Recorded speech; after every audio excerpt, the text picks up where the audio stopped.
Hi everyone, my name is Shana and I am an artist living out of New York. This is my first YouTube video, which is definitely nerve-wracking. It's something that I wanted to see if I could do it. I wanted this channel to be part craft tutorial, part comfort viewing. I know that I have YouTube on in the background when I'm working or when I'm eating. It's just a very familiar voice in the background, and it really helps me get through my days. So I hope that this can provide something for you. I also just want to show the behind the scenes of the work that I make with our collective shortened attention span. I know that even for myself, when viewing an image, you see it for maybe a second, and that's all there is to it. You can like it, you can not like it, regardless. You don't really put much thought into it after you view the final image. So this video is going to show you the steps that I took to make each element featured in this Plushie Land. This is our homage to Walter Wick. Both Tatum and I are huge fans of him. We really wanted to create our own version of I Spy. My computer is overheating, maybe you can hear it. I'm really new to this, so I'm trying to record audio at the same time. I don't know if it's worth it, to be honest. And hope that that stops soon. Please stop. There we go.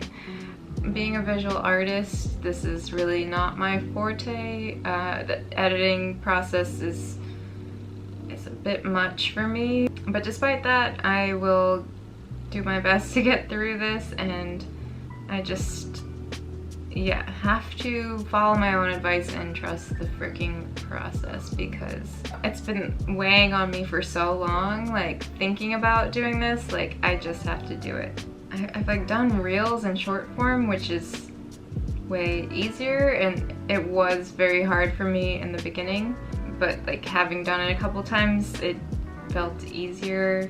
But yeah, we'll see how this one goes. It took 3 weeks to create all the elements for the final photograph. The coral I crocheted, the silhouettes in the background are actually cut paper, which was not even realized until we completed the first day of the shoot. Yeah, a lot of time went into this, and I just wanted to give it the credit that it deserves. There were so many failed attempts, which I won't show you here because the video is already super long. You never know what you'll need or how something will come out until you actually complete it. And yes, they're technically failures. I find that I can't get to the end unless these errors occur. It's okay to fail, and it's okay to not have things work out how you envisioned. We've talked about doing an I Spy throughout the years. It's just a very challenging task, especially when it's a passion project. We made this for ourselves, so to find the time to carve out for that is one thing. But since I had this show coming up, I wanted to make it in time for that, so that gave me a concrete deadline. I just want to take you along with me and show you some of the process of crafting each of the items. And honestly, the best feeling is being surprised by your own work. This surprised me in so many ways, and I'm so happy with it. I wrote a riddle to accompany the photograph in the vein of the I Spy books. It's also super remarkable to think that all of the I Spy was shot on film. Knowing that going into this, we just really wanted to leave as minimal editing as possible, so pretty much what you see in the final image is as shot. Anyways, I hope you enjoy this video, and yeah, let's get started. So here we have one plushy fish pattern. You'll want to trace the pattern onto some fabric and cut out the pieces accordingly. I usually add about 1/4 inch of fabric around the trace pattern, just so that you won't see the frayed inseams. Now we'll trace the little fins using a different piece of fabric. Most of the fabric I've been using I received from my friend Eva. By using these same fabrics throughout the Plushie Land series, it creates a feeling of uniformity. This is actually the second fish I attempted. I filmed the entire process of the first one, but I just really wasn't happy with it visually. So I actually gave it to Eva's pup, Ursa. One of my goals this year was to learn how to use a sewing machine. Everything I make continues to be sewn by hand. So yeah, here I will pin the pieces of the fin into place, and voila.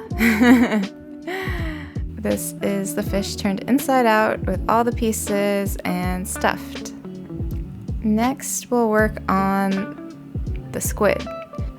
I purchased this squid pattern on Etsy. It has maybe the most pieces I've ever sewn together for one item. No, it definitely did. It's like maybe 38 separate pieces. So the other pattern fabric will be the interior of the legs. There are 8 different legs. This is the head portion of the squid, which is again composed of so many pieces. These are the little gills or fins? What? I need to look that up. Goes alongside the squid's head. Again, in a different fabric pattern, but you might recollect this from previous Plushie Land prints. You just have to envision how it will look when it's flipped inside out. So you just want to make sure that all the pieces are facing correctly, and this worked. I'm happy with it. Part of the fun, I guess, when you're doing a pattern is that you're not quite sure with how it will turn out at the end. So I say fun, but this was actually pretty nerve-wracking because there were so many individual pieces involved. Now is the moment of truth. We have to flip everything through this tiny hole here somehow. I did have to take a break here because, as you can see, it doesn't really inverse quite as easily. The legs were incredibly hard to flip. I thought I was going to completely tear them apart. Looks great. Very, very happy. It was worth it. It was all worth it. She's a bit wrinkly, but with some polyfill, she'll be looking great in no time. I wanted to include some wire so that I could prop up her legs or just make them flexible. I wasn't really sure of how the scene would play out, so maybe she would be grasping at something. Regardless, I wanted the option. The legs are very, very tiny, so even this part was a bit difficult to just fish through. This is also useful for the future because I really want to make a children's book, so having the plushie be movable will allow it to have different types of movement throughout. We have to stuff all of the legs and the head.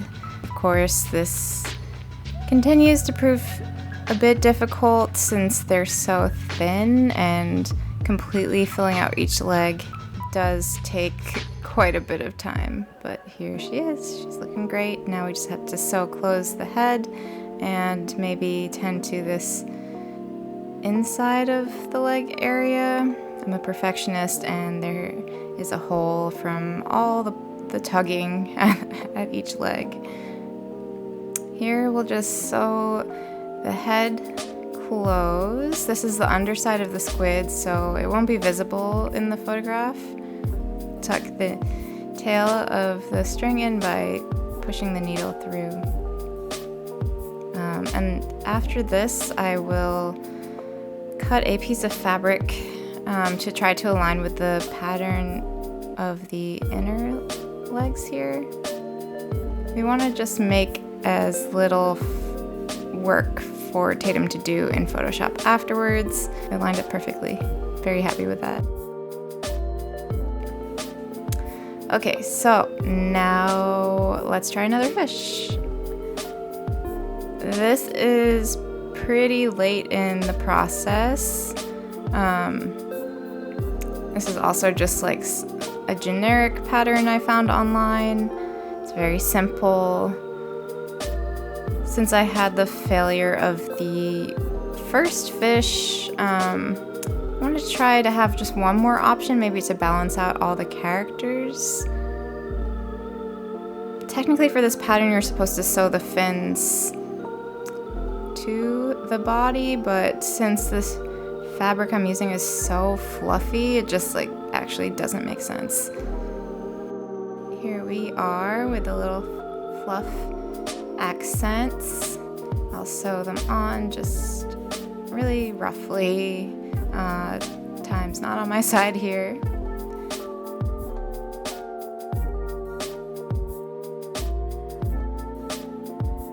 And now it's time to select the eyes.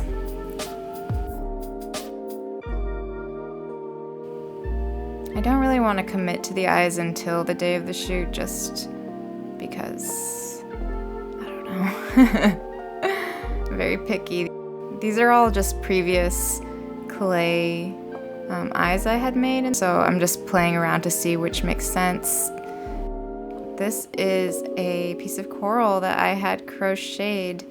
I sewed a wire into it just so that it could stand on its own.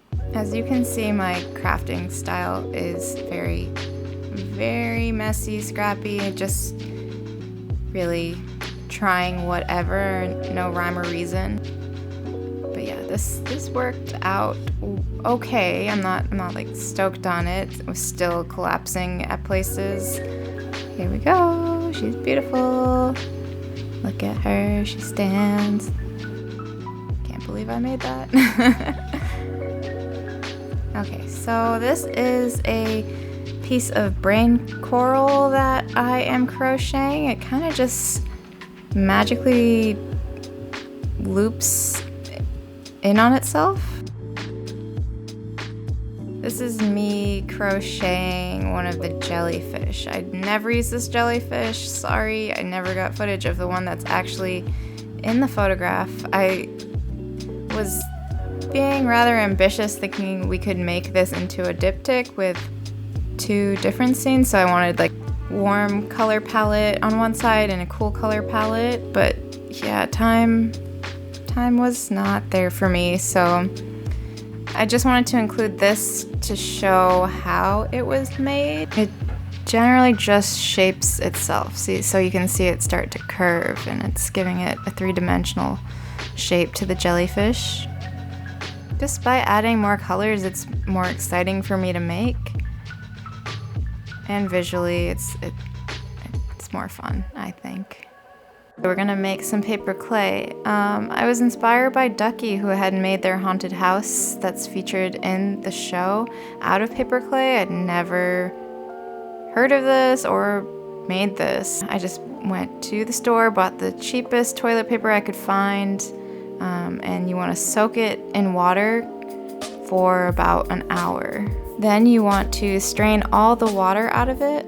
The strainer actually was not necessary. No pieces were really breaking apart. Here we have the toilet paper, and you just want to shred it. I use my hands, but if you have a food processor, I think you can use that as well. Oh, I forgot to mention, the reason I'm doing this is because I want to make a cave. I had looked online and just didn't make sense to purchase something. Just don't have much storage left in my apartment, so I want to make something that if I disposed of, I wouldn't be too upset with. So I'm just gonna measure out how much I actually tore apart to try to follow a recipe for paper clay. You'll need flour. I feel like I'm baking. You'll add some sea salt, a little bit of vegetable oil, and of course you need some glue.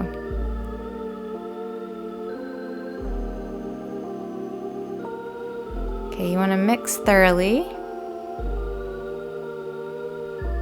So we'll start here, and if we need more, then we'll make more. Now we'll want to store it in a Ziploc bag in the fridge for at least an hour. Maybe it makes it less sticky or something. I'm not really sure. But anyways, just following what the recipe had said. It's just cool to be able to make such a large amount of material for not as much money as it would if you were to use clay or purchase the cave itself. I want to make the cave body, which I will apply the paper clay on top of. This is just a leftover box from one of my many orders. But yeah, it's free box. Excuse my bandage. I had a little tumor removed in my shoulder. So actually this whole time I have to be pretty gentle using my right hand, which is fine because I'm all about building new neural pathways, so utilizing my left will create those in my brain. So here we will try to adjust the size of the cave to properly house the squid. Just going by eye, there's no real measurements. I'm just using some basic duct tape to piece the cave together. Again, this is very, very scrappy. Now I'll just trace around to form the top of the cave. This is honestly like really cool technique. I've never done this, but I highly recommend it to anyone who wants to do something sculptural and doesn't want to spend too much money. Now I want to make the front of the cave. So let's give it some shape. It's a little doorway. And since it is very angular, I want to make it more organic. I've cut out some of the sides to just try to round it out a bit and not look like it's a cardboard box. And I'll tape it closed just to form those rounded edges. Let's apply the paper clay that we have just made. I really don't know how this works, so here I am applying some tacky glue. I just want to make sure that it sticks. I don't know that this part is necessary, but I don't think it can hurt, so yeah, let's try this way for a little bit until we run out of glue. It's actually like very satisfying, and like seeing it take shape is very rewarding. The texture is just, it really mimics that of like a real underwater cave. This is another bag of paper clay. First, I applied a piece of crumpled paper to the side of the cave to shape it out some more because I wasn't happy with how flat it was looking. Again, making it more natural. With the leftover clay, I'll apply them to these crumpled pieces of paper that I wrapped with masking tape. Something I learned from the previous plushie photos that we took was that it's incredibly hard to find natural elements for free in New York City. We were spending money on pine cones and branches, and it's so silly. So I didn't want to buy rocks. It just like felt wrong on so many levels, so I'll make my own using this paper clay technique. Since texturally it looks like it would match that of a rock. This is maybe like a day later. I gave it some time to dry because the clay is pretty wet, so I'll usually just prop up whatever I have made in front of a fan for a bit until it hardens. Here they are, they're ready to be painted. That paint was not coming out. These are just old paints I have lying around because I craft and create in various mediums. I didn't need to go buy specific paint for this. You can tell I haven't painted in a while because here I am dry brushing these rocks, which doesn't make much sense. It's like a waste of paint, just not going the distance. they're really starting to resemble rocks. By adding water, it really stretches out the use of the paint. I realize that yes, I am going to run out, so I want to paint the inside a little bit just in case it's in the photograph. Now is time for decoration. This is the most fun part. All of these pieces I've had from the previous plushie photographs. I'm just using hot glue. It just sets super quick and it's pretty strong. Each piece that I add, I can really see my vision coming to shape, and this is so exciting. I'm also glad to be using just stuff I've had in my apartment, just so that like nothing goes to waste. Some of these look like little sea anemones. I need some more of these little guys, so rip them off, and these little fern things will add more texture and dimension. Again, it's just modifying what I already had, rearranging it. It's also really cool because everything is unique and you won't find this anywhere else. Like, I can't buy this, and that just adds to how special this piece truly is. So now let's work on the rocks. I had these little green adhesive pieces of grass. I think they're just like for miniatures. It looks so cute. It's like little moss. This was like a failed purchase. I didn't know how it would look. So I glued some moss from the previous Plushie Lands and added some flowers, and yeah, it's very beautiful. I'm so happy with how they came out. And really the best feeling is like surprising yourself. When you see the final work, like, I cannot believe this is cardboard and toilet paper. Day one of shooting the photograph. It was very hard to figure out the background. This is Tatum's beautiful studio. Really nice light. We won't need that for the shot, but it's just nice to be in a large space because I work out of my kitchen and it's pretty tight at times. Also, like the previous Plushie Land photos we shot in Tatum's apartment, there's no way this would have happened there. Just the setup is massive. This is like me avoiding the thing I hate doing the most, which is hanging the plushies or anything from fishing line. I hate fishing line. It drives me crazy. I wish there was an easier way. And now we want to shape the base, which is going to be covered in sand. I'm giving up on this kelp that I had spent so long making. It just didn't look good in the shot. But by using this fabric, it'll just make it more like a natural seafloor. We stuffed some bubble wrap under to give it some more shape. Here we are steeping out the curtains, trying to set up the background. I'm leaving this up to Tatum because I'm no good with that. I am covering the tarp with some playground sand. I don't know if it'll be enough, so I am just like trying to cover it all once over, and whatever we have left we can just mound. This is me being like really intrigued by lights. I really want to use this really powerful UV light my dad gave me somewhere. Just looks really cool on the cave. Now we'll start to place some elements. Tatum will try to capture a shot just so we can like see where everything needs to go. Oop, me trying the kelp again. Tatum hates it. it just didn't look good in the photograph. It looked it did not fit. Look. Bye. Yeah, we're just trying all different setups, building it out. This is actually that night. We didn't finish shooting, so there was time to think about things to add, and this is a little pufferfish that actually didn't get included, but this is how I made it. It's for the background. We want to have like shadows behind the curtains, and yes, you can tell I'm wearing a different outfit, so this is a new day. It's just very difficult using the fishing line to get the fish to hang exactly how I want it, and you have to have a weight on the bottom so that it won't flail around.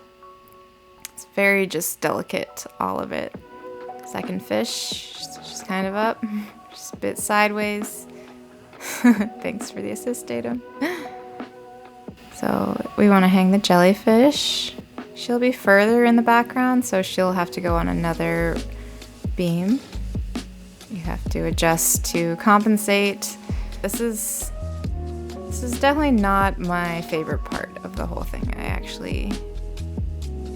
It's quite frustrating. The only thing that gets me through it is that I know that Tatum will work her magic and it will look great. So there's something to look forward to at the end. Once we get the composition right, then we can start laying down the other components of the scene. This does take quite a bit of time. Again, like I said, we want to have as little editing as possible. So what you see in the final shot is pretty close to how it actually is. This is definitely like the hardest scene we could have created because it's like underwater and there's just like so much suspension and yeah, it's just, this was the most. So actually moving forward, we'll know that it's just easier. So that's also another thing to look forward to. Okay, so now it's mostly set up, so it's time to hide some things. Also, because we've never done an I Spy, I truthfully like didn't know what would look good or what I needed to bring. I just brought a bunch of random little pieces from my collection. I learned a lot through this, and I would probably have done it differently if we had to do this again. Like, the most fun parts of the I Spy series are just the things that are so hard to find. Like, hiding them is like its own art. And I feel like a lot of the stuff that I did bring was like very obvious and like not easy to hide. Yeah, looking for objects that look similar to the pieces that you're including is helpful. Everything is moving all the time. Like the fish are moving, so the weights are moving, so the sand is moving. You have to come at this with like a very heightened level of delicacy. I mean, it feels like we're close, but like really we're not. There's still so much more that has to happen. It's just so many elements, and it does take quite a bit of time since it is not Photoshop. This is the best, to work with your best friend on something creative. Like, I couldn't ask for more, but it is so exhausting. You just have to power through with the hope that you're going to make something beautiful. It's also like there's no rules to what something should look like, so really we're just like going off what we feel is good and right. You know, you just gotta try everything and see what works. Alright, let's just continue to hide some more elements. I'm really here just dropping stuff down, hoping that Tatum will take over once she's happy with the background. She's so great at composition. Like, I can create and craft individual elements, but piecing things together is not a skill of mine. Alright, so now everything is set up, and now it's really Tatum's magic. We could have definitely never gotten this done in her apartment. There's like 10 lights. This is the part where I can relax, I guess, and I just trust it'll come out well. I'm there for moral support. I just wanted to like include as many different elements as possible, like lights, texture, dimension, material, which is like why I had initially mentioned the diptych. Like, so much work goes into one photograph that I like wanted to stretch that out across 2 pieces. But you know what? It's okay. It's okay. And Tatum is holding a bike light that we're going to place inside the cave to try to illuminate the squid. A little close-up of all the elements. That's a wrap. I'm so pleased with the shot. It was all worth it.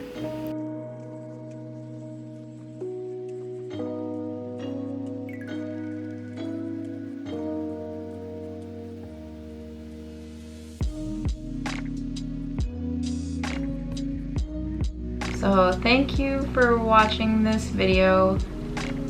If you would like to see more, please like and subscribe.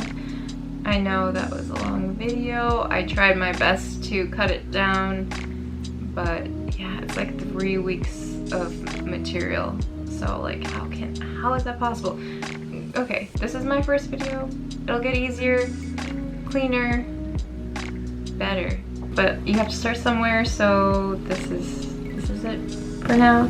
Thank you so much for checking out the video. I really appreciate it. I hope you have a wonderful rest of your summer. Bye.